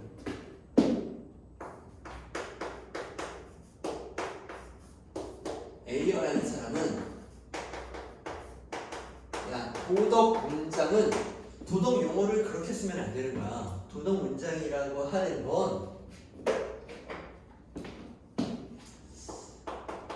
진리 적합성을 따지고 참 거짓을 따지고 그런 건 도덕이 아니야. 노란색으로 다루면 안 돼. 이렇게 얘기를 했다는 거죠. 너희의 상식대로 움직이는 이제 그런 발산주 그렇죠? 착하고 못되고 이게 왜 무슨 참거짓을 따져? 그치? 그건 내가 그냥 쟤 착해 보여, 쟤 좀 나빠 보여 이런 거지, 그렇지? 이렇게 얘기를 했다는 거예요. 이 문단. 아이고 저 친구는 아까 숙면을 취한다고 아직 안 이러는가? 콕콕 좀 찔러봐. 네. 자. 오케이. 자, 쉬는 시간 끝나고 시작했어. 이 문단. A어는 진리 적합성을 갖는 모든 문장은 그 문장이 사용된 단어의 정의를 통해 검증되는 분석적 문장이거나 별거 아니에요. 그냥 연역적이라는 거예요. 오케이? 경험적 관찰에 귀납이겠죠. 검증되는 종합적 문장이라는 원리를 바탕으로 도덕 문장은 진리 적합성이 없다고 주장했다. 그러니까 A열은 연역이나 귀납이 아니야. 도덕은 노란색이 아니라고 이제 이렇게 말하는 겁니다. 같은 말이에요. 우선 그는 뭐 별것도 없는데 상수를 들어가네요. 속독 파트네요. 누군가에게는 그렇지? 우선 그는 도덕 문장은 분석적이지 않다는 기존의 논의를 수용했다. 이렇게 기존의 논의 중에 분석적이지 않다는 의견이 있었나봐. A어가 나도 그렇게 생각해. 이거는 연역 추론으로 할 만한 게 아니야. 선은 A다 라는 도덕 문장이 분석적이려면 근데 이제 결국은 아니다라고 하겠지. 수어인 A가 주어인 선이라는 개념 속에 내포되어 있어야 한다. 이런 용어는 논리학 측면에서 아무렇지도 않은 말이에요. 오케이? 남자는 사람이다 라는 말은 남자 속에 사람이란 속성이 내포되어 있다는 논리 얘기예요. 이 속성을 분석해서 전개해 가는 거거든요. 그런데 하지만 선은 속성이나 내용을 더 이상 분석할 수 없는 단순 개념으로 예측한 대로 이건 분석적으로 논리적으로 파고 들어가는 게 아니야. 선이라고 하는 도덕이라고 하는 건 노란색 속성이 아니야. 파란색이야. 그렇다고 해서 선은 A다 라는 도덕 문장이 경험적 관찰로 검증될 수 있으니까 귀납도 아니야. 계속 같은 말 하고 있네요. 읽는 사람 입장에서는 땡큐죠. 3번은 도덕 문장은 다양한 감정, 태도를 표현하고 주관적인 거라고요. 타인의 감정을 불러일으키는 정서적인 의미를 갖는다. A어는 도덕 문장이라고 하는 건 감정, 정서, 태도 같은 주관적인 거야. 파란색이야. 이렇게 말하고 있는 거지. 계속 같은 말입니다. 그는 많은 사람들이 풍령이 도덕 문장이 진리 적합성을 갖는다고 오해하는 노란색이라고 오해하는 것은 사람들은 오해하고 있다는 거야. 계속 같은 말이야. 도덕 용어의 두 가지 용법을 구분하지 못해서라고 주장한다. 그러니까 도덕 문장, 도덕을 다룰 때는 파란색으로 다뤄야 하는데 나쁘다 옳다라는 그 용어, 단어 있잖아. 그 단어에 두 가지 쓰임이 있는데 그 두 가지 쓰임을 사람들이 잘 몰라서 그런가. 생각 못하는 그런 용법이 있다. 그에 따르면 도덕 용어는 감정을 표현하는 표현적 용법으로도 쓸 수 있고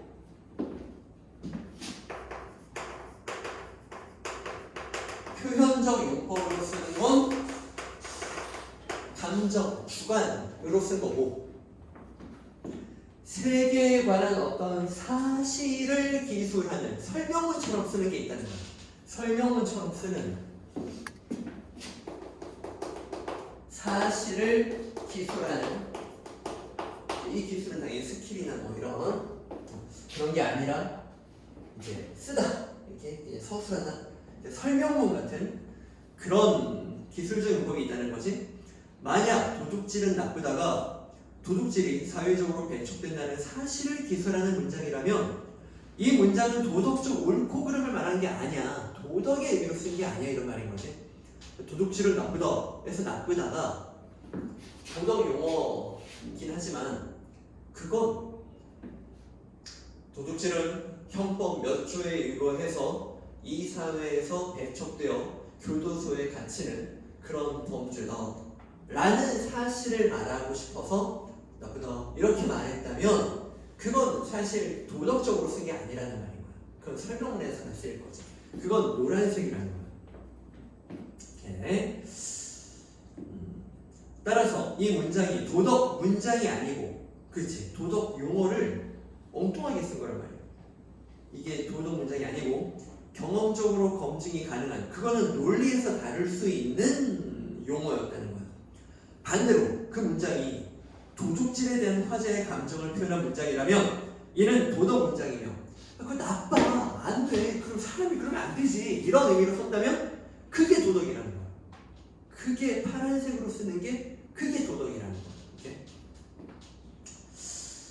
A어에는 도둑질은 나쁘다와 같은 도덕 문장을 실수라는 것은 감정을 담아서 네가 도둑질하다니 그 나쁜 도둑질을 이렇게 말하는 거 그게 도덕 문장이라는 거예요. 그의 주장대로라면 도덕 문장은 감정을 표현하는 도덕 주체로부터 독립적으로 존재하는 객관적인 이제 그런 어떤 사실 근거를 대는 그런 게 아니라는 거지. 오케이? 독립적으로 존재하는 뭔가를 기술하는 게 아니라 객관적인 기술이 아니다. 이는 전통적인 윤리학자들의 기본 가정을 부정하는 급진적 주장이지만 윤리학의 새로운 사고를 열어준 선구적인 면도 있다. A어 사상의 의를 말하면서 엔딩. 뭐야? 도덕은 노란색이 아니라 파란색이다. 끝. 누군가의 눈에는 이렇게 보여요. 오케이? 공부 열심히 하면 이렇게 됩니다. 오케이? 탁월한 머리하고는 좀 상관이 없죠. 얼마나 열심히 구조독해와 스키마를 공부했는지에 따라 달라요. 자, 이제 낙을 들어갑니다. 오케이. 낙을. 논리학에서 제기된 의문이 윤리학의 특정 견해에 대한 비판이 되기도 한다. 다음 논의는 이를 보여준다. P면 Q이다. P이다. 따라서 Q이다. 사람이면 죽는다. 사람이다. 죽이지. 비가 오면 땅이 젖는다라는 공식이 있어. 정권 공정 그대로. 비가 온다. 땅이 젖겠지. 그렇지? 이런 거야. 전권 긍정식은 P면 Q이다와 P이다라는 두 전제가 참이면, 그러니까 두 전제 요거요. 조건문 공식을 말해주는 거야. 사람이면 죽어. 소전제 두 번째 전제 사람이야. 이게 전제 두 개.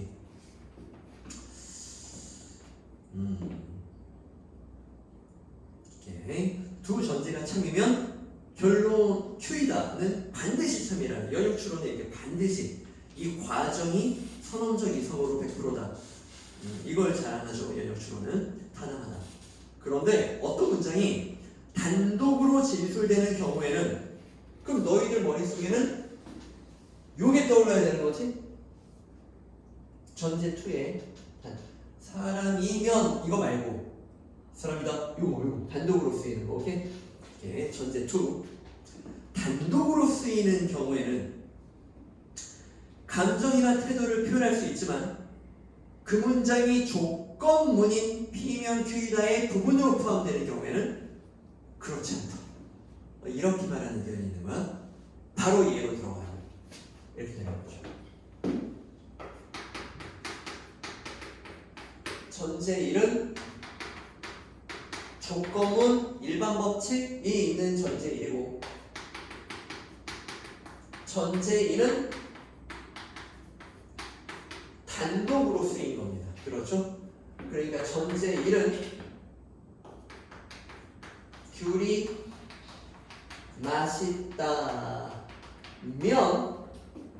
귤이 맛있다면 귤이 비싸다. 이런 공식이 전제로 들어가 있는 거예요. 오케이? 조건문이 들어가 있는 거야. 전제 2는 요게 단독으로 쓰여 있는 겁니다. 귤이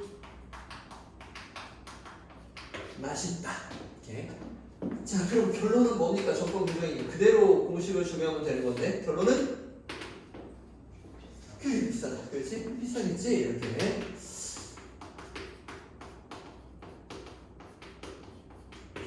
오케이? 이렇게 되는 건데, 방금 전에 뭐라고 한 거야?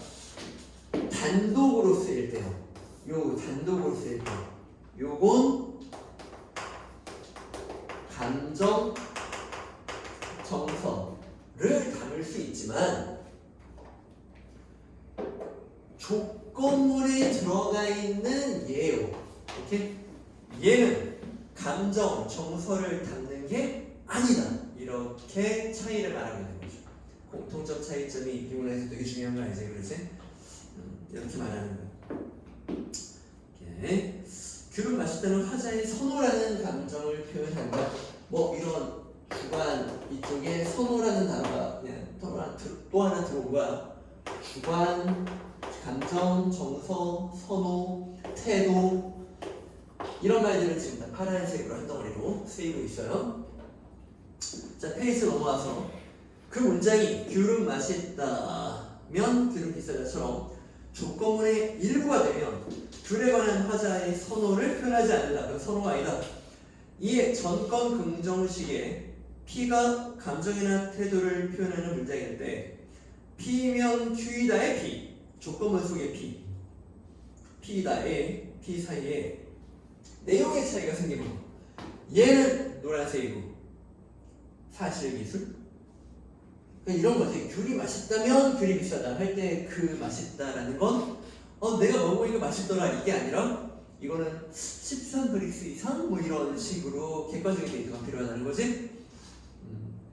이렇게 조건문 속에 있는 건 객관적인 사실을 말하는 성격일 텐데 그러면 노란색과 파란색의 의미 차이가 있기 때문에 지금 이 논리 전개는 타당하지 않다 라고 말하고 있는 내용이에요.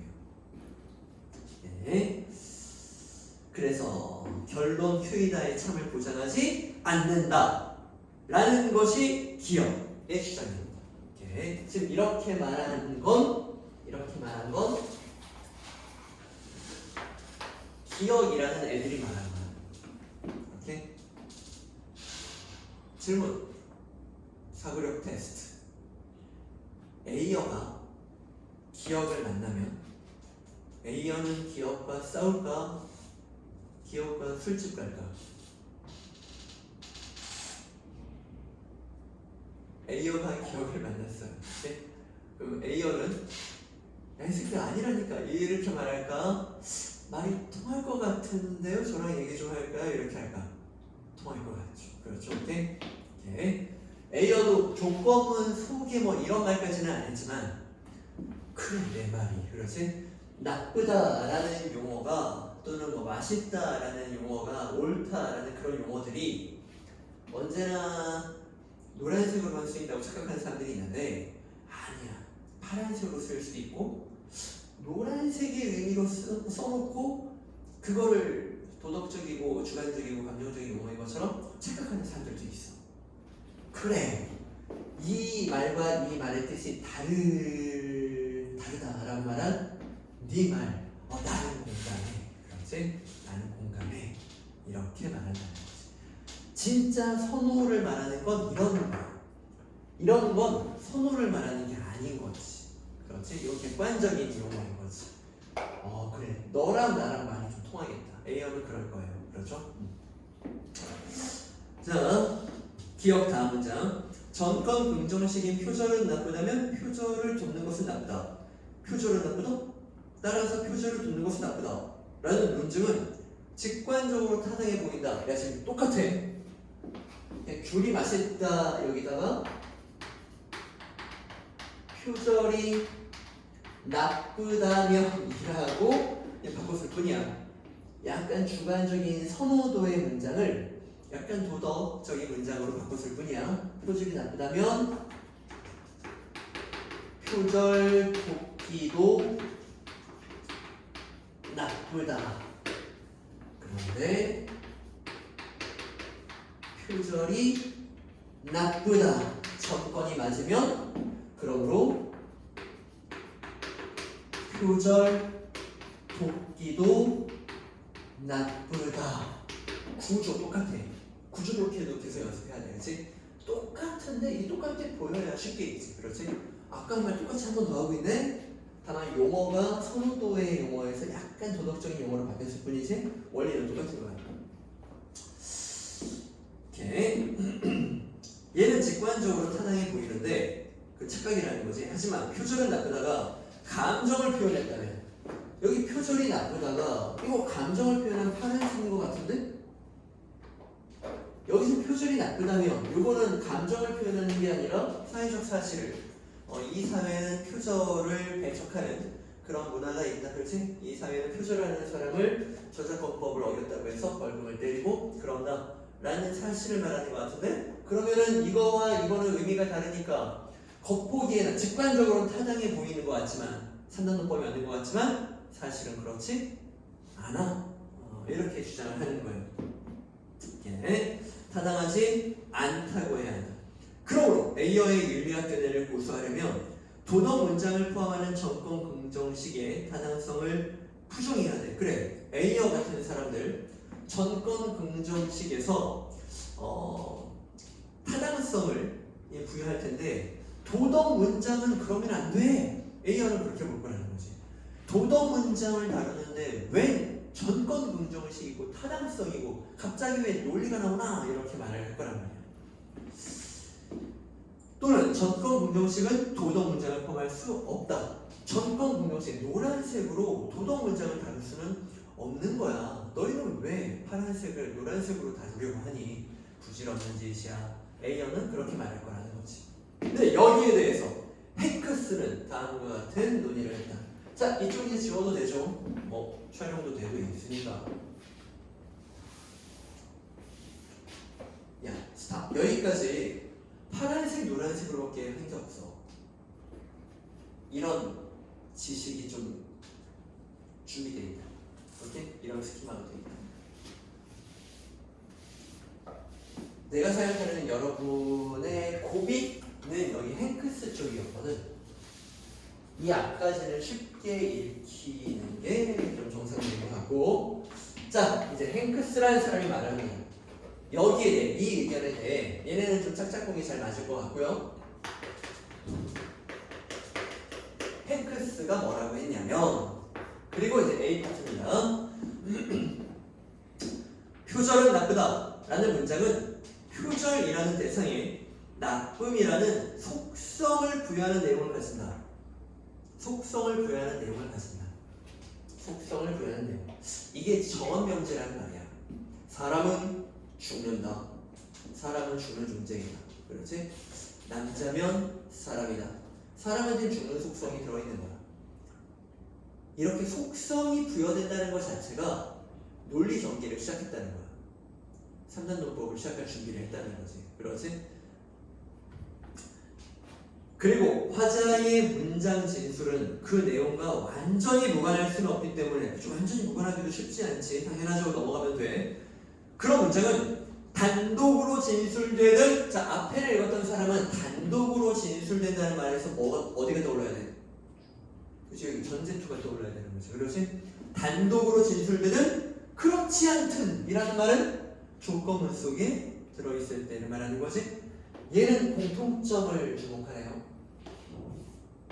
단독으로 진술되든 그렇지 않든 헨크스는 판단적이다. 가글에서 나왔던 판단적이다 이런 말이 나오네요. 속성을 부여하는 내용이 있으므로 귤에 맛있다는 속성을 부여하는 그런 문장이잖아. 그것만 주목하면 판단적이라고, 둘 다 판단적이라고, 둘 다 노란색이라고 할 수 있지 않아? 이렇게 말하는 겁니다. 얘가 좀 더 성태하죠, 앞에 얘가. 그렇지? 야, 이게 상태는 비슷해 보여도 얘는 감정적인 의미를 담고 있고 얘는 그냥 사실적인 기술일 뿐이야. 앞에 사람은 그렇게 섬세한 대화를 했는데 헨크스가 야, 근데 둘 다 속성을 부여하는 어떤 그런 성격의 문장이잖아. 그럼 둘 다 판단적, 분석적 이렇게 말할 수 있지 않겠어? 이렇게 둘 다 노란색이라고 할 수 있지 않겠어? 형태는 그런데 이렇게 말해.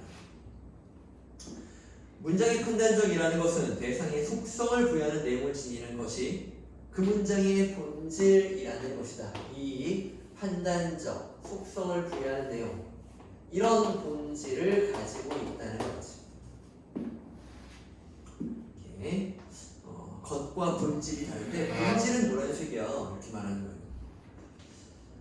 도덕 문장을 비롯한 모든 판단적 문장은 참 또는 거짓일 수 있다. 네, 판단적이고 판단적이란 말은 참, 거짓을 다루는 노란색 쪽이란 말이지.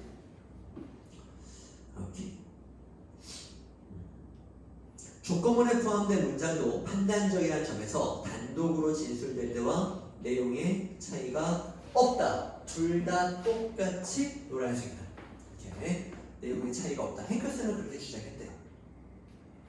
그러므로 도덕 문장을 포함하는 정권 긍정식은 타당해 보일 뿐만 아니라 실제로도 타당하다. 행크스는 따라서 이 논리 전개는 문제가 없다. 타당하다. 기억과 나의 전반부와 정면으로 지금 반대 의견을 펼치고 있습니다. 이렇게? 야, 이게 속성을 부여하는 내용, 딱 정원 명제로 엮이는 상단 논법의 그런 모습이잖아. 그게 본질이야. 그럼 이 논리는 타당하다고 봐야지. 그렇지? 이렇게 말하는. 그렇다면 P면 Q이다에 포함된 P이다가 단독으로 진술된 경우와 다른 점은 무엇인가? 학자인데 얘는 구분을 했는데 자기는 구분을 못했다고 하는 게 조금 그런가 해서 나도 차이점이 보이긴 해. 그걸 이제 말해줄게. 다른 점이 뭐냐면 가령 귤은 맛있다는 단독 진술은 귤은 맛있다면 귤은 비싸다라는 조건문에 포함되는 경우, 조건문에 귤은 맛있다. 화자가 대상의 속성을 부여하는 행위를 하는 것은 아니게. 귤은 맛있다면 귤은 비싸다는 조건문에 포함되는 경우 화자가 대상의 속성을 부여하는 행위를 하는 것은 아니게. 선생님도 여기서 두 번, 세 번 읽었어요. 뭐야? 아까 속성을 부여한다며. 속성을 부여하는 게 아니라니. 무슨 말이야? 빨리 차이점 찾아봐. 뭐가 다르지? 속성을 부여하는 내용, 속성을 부여하는 행위, 이게 다르더라고요. 오케이? 그러니까 얘는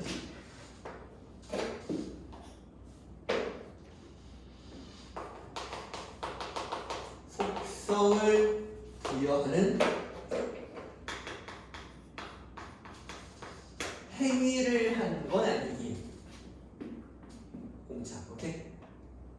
사실 선생님도 철학과가 아니라서 이게 뭔 쓸데없는 논의인지 이렇게 야, 너 뭐하니? 뭐 이러고 싶어요. 오케이? 그런데 이런 거 싫으면 이게 지금 너무 그러면 철학과를 안 가면 되고요. 오케이? 근데 우리는 국어 시험을 위해 구조와 공통점과 차이점을 찾아야 돼요. 얘는 속성을 부여하는 내용은 있다. 하지만 조건문에서는 뭘 한 건 아니다. 속성을 부여하는 행위를 한 건 아니다. 아니기에 그것의 판단적 본질을 발현하지 못한다. 그러니까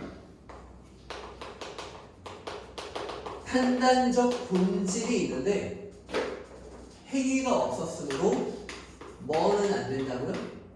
발현이 된 건 아니다. 오케이? 선생님 비문학 가르칠 때 항상 아닌 건 아니라고 그러더라는 말을 좀 하거든. 그렇지? 옳은 선지 틀린 선지만 파악하면 되는 문제에서 아닌 건 아니라고 그러더라고 되게 좋은 버릇. 이게 차이점이다. 그러나 이 맥락에서도 조건문에 포함된 귤은 맛있다는 판단의 본질을 여전히 잃지 않는다. 그러니까 다시 한번 강조하지. 판단적 본질이 발현되지 않는 거지. 판단적 본질이 들어있긴 하다. 이렇게 말을 하는 거야. 다시 말해 그 문장 자체는 대상의 속성을 부여하는 내용을 지닌다. 다시 한번 강조하지. 너희 못 잡았을까봐. 속성을 부여하는 행위를 한 게 아니지. 속성을 부여하는 내용이 본질로 들어있는 건 같은 거야. 그러니까 나는 이 논리 전개가 된다고 봐. 행크스는 그렇게 말했다는 거지. 딱 요거 하나만 달라진 겁니다. 이렇게 나는 두 개가 이 노란색이라는 점에서 같다고 봐. 요것만 다르고 같다고 봐. 행크스가 마지막에 딱 그 말 한마디 덧붙인 거. 그거 빼고 나머지는 다 노란색, 파란색이었어요. 오케이? 됐나? 좋았어. 그리고 들어볼까? 11번 문제. 정답자는 40%. 일단 요거 다 해보자. 1번 선지. 도덕 용어를 기술적 용법으로 사용한 문장은 검증 검증이 가능하다. 네, 기술적, 사실적, 객관적인 검증이 가능한 걸 말하는 게 맞습니다.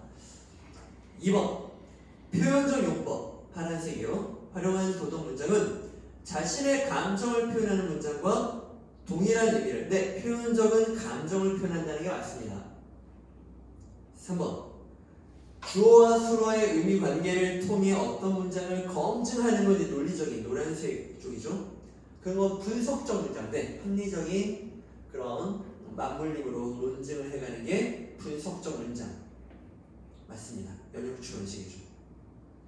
4번 도덕 용어의 용법은 도덕 용어가 기술하는 사실의 종류에 따라, 사실의 종류라면 사실을 또 나눈다는 거 아니야?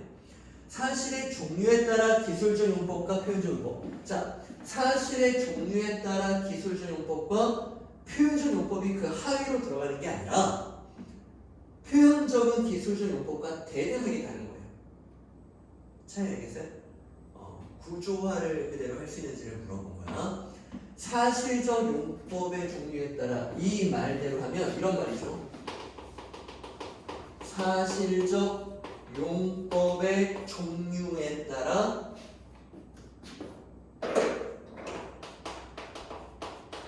기술적 용법도 있고 그 밑에 표현적 용법, 감정을 말하는 그런 것도 있고. 지금 선지는 이런 말입니다. 이렇게 구조가 그려진다는 말이에요. 근데 이게 아니라 사실적 용법이 기술적 용법인 거고 그거랑 다른 애가 표현적 용법인 거지. 이렇게. 그래서 문장을 그대로 읽고 가지치기를 좀 할 수 있는지. 그래서 땡! 그래서 답이 4번. 25%가 5번 선지로 골랐네. 도덕 문장이 진리 적합성이 있다는 오해, 노란색이라는 오해는 도덕 문장을 새기되 어떤 사실을 기술한 것으로 그래 그렇게 해석했으니까 기술적이라고 착각을 한 거지. 노란색이라고 착각한 이유는 노란색이라고 생각했기 때문이다. 이런 말이에요. 오케이. 누구는 이제 그렇게 딱 보이는 거지. 13번 문제. 오케이. 1번 선지. 귤은 맛있다면 귤은 비싸다에 포함된 귤은 맛있다는 판단적이지 않다. 조건문에 포함된 건 판단적이다.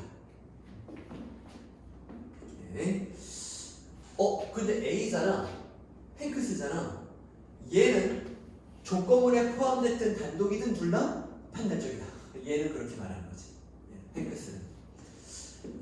표절은 나쁘다는 단독으로 진술되었을 때만 참거짓, 아니 다 참거짓, 다 판단적이다. 3번 고른 애가 22%. 귤은 맛있다는 조건문의 일부로 진술될 때에는 대상의 속성을 부여하는 내용을 지금 속성을 부여하는 내용은 다 지닌다. 그다음에 얘는 그 행위가 아니라서 발현이 안 될 뿐이다. 이런 차이. 4번 화자는 귤이 맛있음의 속성을 가진다는 내용과 완전히 무관한 채로 아니야. 이제 속성을 부여하는 내용은 다 가지고 있다. 이거 모르는 데가 또 20%. 자, 5번 정답자는 36%. 표절은 나쁘다는 화자가 표절에 나쁨을 부여하지 않는 맥락에서도 그것의 판단적 본질을 유지할 수 있다. 나쁨을 부여하지 않는다는 게 부여 행위를 안 했다는 말이겠죠? 행위를 안 했어도, 즉 조건문 속에서도 판단적 본질, 속성을 부여하는 내용, 이건 다 안에 들어는 있다. 그건 공통점이다. 네. 요거 구조화. 자, 14번 문제. 이제 보일 거야. 나머지는 다 맞는 거고 정답만 봐. 오케이. 정답만. 4번 선지. 옳은 선지는 이제 쉬우니까 지금 잘 읽었으니까 4번 선지 틀린 선지만 볼게. A열은 지금 진술 3이 전권 긍정식의 두 전체에 공통으로 포함된 도덕 문장은 내용이 다르다. 이제 이렇게 A열은 옳다. 도덕 문장은 이 도덕 문장은 진짜 이게 파란색으로 쓰여야 된다는 입장이었어요. 전권 긍정식의 전제로 사용되면 진리 적합성을 갖기, 아니 얘는 도덕 문장은 진리 적합성을 갖는 게 안 된다고, 불가능하다고 했던 애잖아. 그렇지?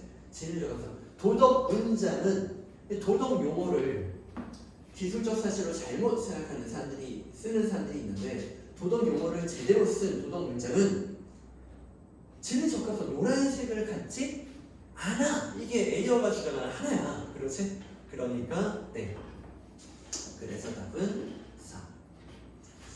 자, 15번. 이제 기억이야, 기억. 기억. 예. 나의 초반.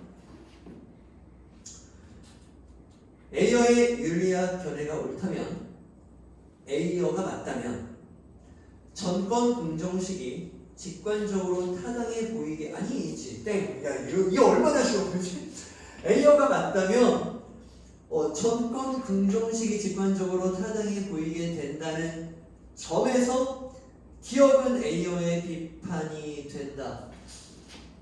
이게 타당해 보인다라는 이 연역 추론의 어떤 과정의 타당성이 보인다는 점을 에이어는 중요시하지 않아. 에이어는 논리로 다룰 수 없다. 타당성으로 도덕을 다루지 말아라고 하는 쪽이야. 오케이? 그러니까 에이어는 이게 직관적으로 타당해 보이니까 이거를 근거로 사용할 애가 아닌 거지. 오케이? 그렇습니다. 땡. 나머지가 다 맞는데 3번, 4번 선지만 구경해 볼까? 무려 32%, 30% 학생들이 3, 4번에 낚였대요. 기억은 전권 긍정식이 타당하려면 두 전제 모두에 나타나는 내용이 일치해야. 네. 두 전제에 나타나는 게 노란색, 파란색으로 다르기 때문에 직관적으로 보면 타당해 보이지만 사실은 타당하지 않다라고 말하는 사람이잖아. 그러니까 다르니까 타당하지 않다니까 타당하려면 같아야 한다. 이렇게 말하는 입장인 거지. 4번 선지. 기억은 도덕 문장뿐 아니라 개인적 선호를 나타내는 문장에 대해서도 적용될 수 있다. 네, 이게 나쁘다뿐만이 아니라 맛있다에서도 똑같게 다뤄졌어요. 정말 이해만 되면은 왜 이걸 틀리지 싶지. 근데 이제 너무 복잡했던 거야, 애들한테. 자, 그리고 16번 문제. 드디어 서열 2위. 정답자는 22%. 네, 한번 보도록 할게. 자, 보기 분석 봐봐. 보기 분석. 보기 앞부분. 자선은 옳다는 자선에 대한 찬성. 찬성이라는 건 찬성. 이거는 참 거짓일까? 선호도일까? 찬성. 나 그거 찬성. 야, 짜장면 먹으러 가자. 찬성. 이런 거잖아. 이렇게. 자, 찬성이라는 말은 객관적인 참 거짓 진리냐 아니냐를 따진 걸까? 자기의 선호도를 밝힌 걸까? 오케이? 폭력은 나쁘다. 거봐, 나오는 얘도 나쁘다 이렇게 나오잖아. 그래서 파란색 쪽이야. 폭력에 대한 반대라는 태도를 표현한 태도잖아. 거봐, 이거 지금 찬성, 옳다 이런 말, 옳다, 찬성 이런 거 다 태도, 지금 파란색 쪽인 거잖아. 오케이? 위와 같은 대놓고 말해주네. 주관적 태도들, 태도에 대한 태도. 지금 파란색입니다. 옳다, 찬성 이런 것도 파란색이기. 여기에는 참 거짓이 없다. 확인 사살. 이건 노란색 쪽이 아니다. 이렇게 말해주는 거야. 됐어? 여기까지 이해했지? 그럼 얘는 지금 옳다에 주목하고 있는 거야. 옳다라는 말은 태도를 말하는 거야. 파란색이야. 자, 여기서 긴장해. 그 다음 내용이 달라져. 자선은 옳다면 봉사는 옳다와 자선은 옳다가 나타내는 태도를 지니면서 봉사는 옳다에 반대하는 것은 비일관적이다. 일관성이 좀 이상하다. 눈치챘나? 얘는 지금 옳다가 중요한 게 아니야. 자선과 봉사의 포함 관계에 주목하는 거야. 자선은 옳은데 봉사는 옳다라는 말은 당연히 맞아야 되는데 자선이 옳지만 봉사는 옳다의 반대. 이 말은 마치 사람인 건 맞는데 남자인 건 아니야 뭐 이렇게 아니야 남자인 건 맞는데 뭐 사람인 건 아니야 이런 것처럼 이게 되면 저것도 당연히 돼야 되는데 왜 이게 되는데 저건 안 된다고 하니 포함관계가 좀 이상하지 않아? 이렇게 말을 하는 거지. 자선이 옳다면 봉사가 옳다는 건 당연히 돼야 되지 않아? 근데 자선이 옳은데 봉사는 옳다에 반대하는 건 논리가 안 맞는데? 이런 말이야. 그러니까 자선이 옳다면 봉사가 옳다라는 말은 저절로 따라오는 타당성에 대한 말이야. 자선과 봉사의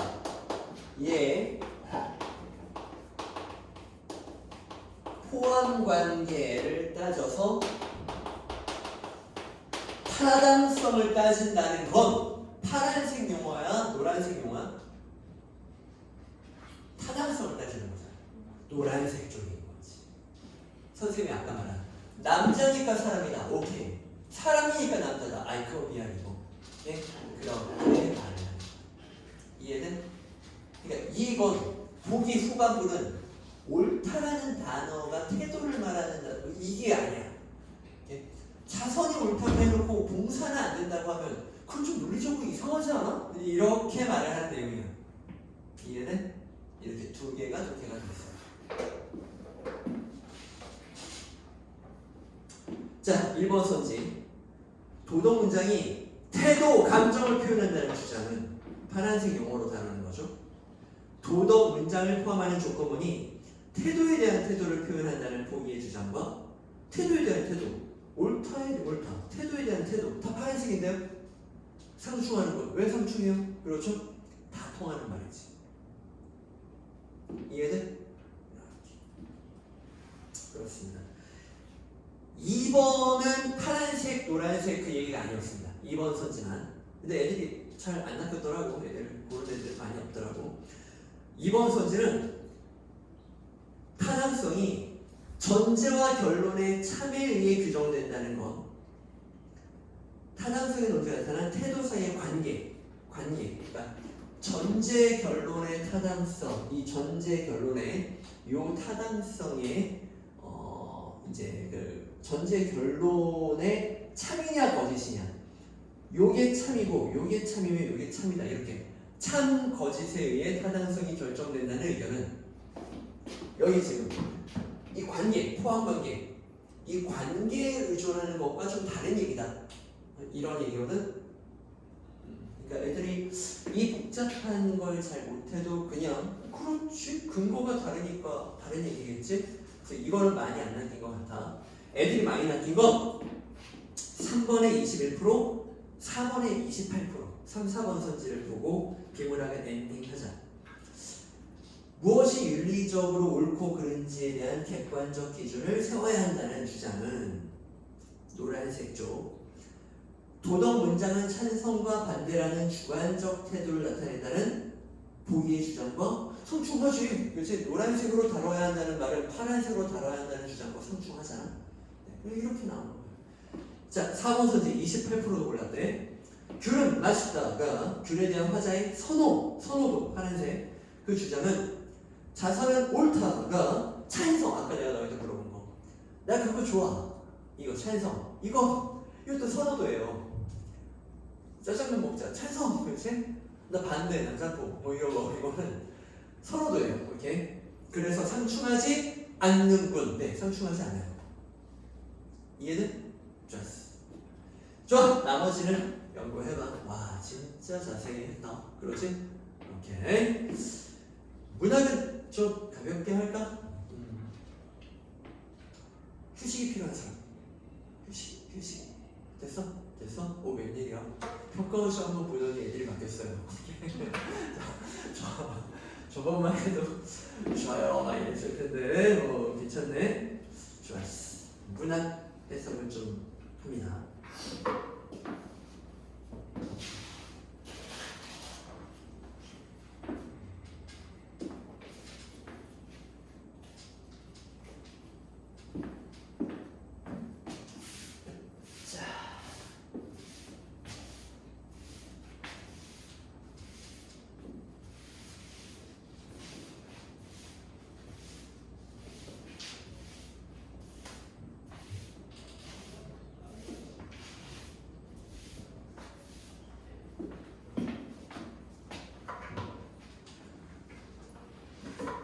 끊고 갈까? 끊고 다시.